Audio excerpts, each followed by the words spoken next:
ఓం నమ శివాయ. ఓం నమో నారాయణ నమః. నేను మీ సత్య. ఈరోజు ఒక అద్భుతమైన దైవ కథతో మీ ముందుకి వచ్చాను.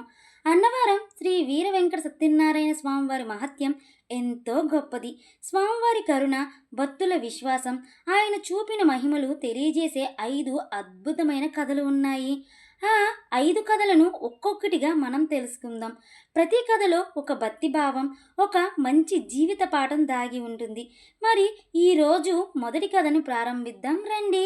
ఒకనాడు త్రిలోక సంసారి దేవర్షి అయిన నారద మహర్షి కలి ప్రభావం వల్ల స్వార్థపరులైన మానవులు అనేక దుష్టికర్మలను ఆచరిస్తూ ఒకరినొకరు దూషించుకుంటూ దైవనిందని కూడా కావిస్తూ సదాచారి శూన్యలై ఇహపరాలకు దూరమై ఘోరమైన జీవాన్ని సాగిస్తున్నారని తలచి వీరిని తరింపజేయాలని తపనతో వైకుంఠానికి వెళ్ళాడు నారదుడు. నారదుడిని స్తుతించాడు. మానవులు కృత్యాలను మాధవుడికి వివరించాడు. అర్చమూర్తిగా అవతరించమని ప్రార్థించాడు. అప్పుడు స్వామి నారదునితో ఇలా అన్నారు: మహర్షి, చింతించకు. త్రిమురాత్మక స్వరూపంతో శివకేశవ అభేదంగా రత్నగిరిపై సత్యస్వరూపంలో కొలువై ఉండే సమయం రానే వచ్చింది. పూర్వం భూలోకంలో భద్రుడు, రత్నకరుడు అనే గిరి సోదరులు ఉండేవారు. పరమ విష్ణుభక్తులు వారు. వారిలో భద్రుడు భద్రగిరిగా మారి తనపై నన్ను చతుర్భుజ రామరూపంలో నిలుపుకున్న భాగ్యశాలి. తన సోదరునిలాగానే రత్నకరుడు కూడా నా గురించి కఠోరమైన తపస్సును ప్రారంభించాడు.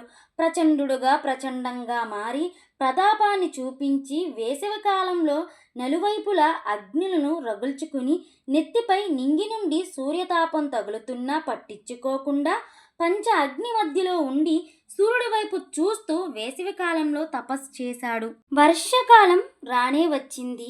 ఆకాశమంతా చిక్కగా నల్లటి మబ్బులు కమ్ముకున్నాయి. భయంకరమైన ఉరుములు, మెరుపులు ఉద్భవించాయి. ప్రళకాలయంలో బ్రహ్మాండానికి రంధ్రం పడిందేమో అన్నట్టుగా జడివానలు కురిశాయి. హేరులు ఓరెత్తి పారాయి. ఏమాత్రం అదరక బెదరక తన దీక్షను చెదరకుండా రత్నకరుడు తపస్సును కొనసాగించాడు. అటుపై ప్రాణి సమూహాన్ని కంపింపచేసే చలికాలం వచ్చింది. నేలను ముంచెత్తేలా మంచు కురిసింది. అంతటి చలిలో కంఠంలోతు నీళ్ళల్లో దిగి రత్నకరుడు తపస్సు చెయ్యసాగాడు. అనేక సంవత్సరాలు గడిచాయి. నిరాహారుడై నిశ్చల నిశ్చయంతో నన్నే స్మరించాడు. రత్నకరుడిపై నాకు ఆదరం కలిగింది. అతడిని అనుగ్రహిద్దామని వైకుంఠం నుండి కదిలి వెళ్ళాను. ఆ రత్నకరుడు ముందు వెలిచాను. అతడి స్తోత్ర పాఠాలను పరవశించాను. అభిష్టమేమిటో తెలియచేయమన్నాను. ఓ దేవా పరాయణ శ్రీమన్నారాయణ, నీ దర్శన భాగ్యంతో నేను ధన్యుడినయ్యాను. నాకేల వరములు వద్దు దేవా, నిన్ను చూడడమే నాకు వరం. నువ్వు అన్నావు కాబట్టి, నీ మాట కాదనడం నాకు ఇష్టం లేదు కాబట్టి నన్ను గిరిగా మార్చి నా శిరస్సుపై నీ పాదాలను ఉంచి నిత్యము నిన్ను సేవించే భాగ్యాన్ని నాకు ప్రసాదించవయ్యా. నాపై అర్చమూర్తిగా కొలువు తీరిన నిన్ను దర్శించిన భక్తులను అనుగ్రహించు అని రత్నరుడు నన్ను వేడుకున్నాడు. తదాస్తు అని, నీ కోరికను త్వరలోనే నెరవేరుతుంది. నీలాగా నా అనుగ్రహాన్ని పొందిన పంప అనే భక్తురాలు నదిగా మారి గిరిగా మారిన నీ పక్కన ప్రవహిస్తుందని వరాన్ని ప్రసాదించాను. నారద, అలా రత్నకరుడి అనుగ్రహించిన వరాన్ని నెరవేర్చే సమయం రానే వచ్చింది.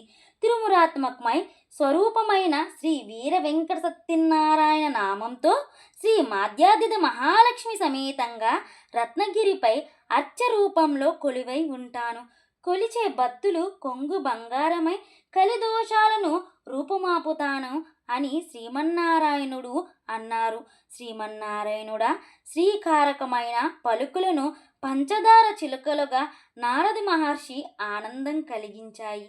ఆపద్బాంధవ మాధవ, నా రాక సఫల్యం చెందింది.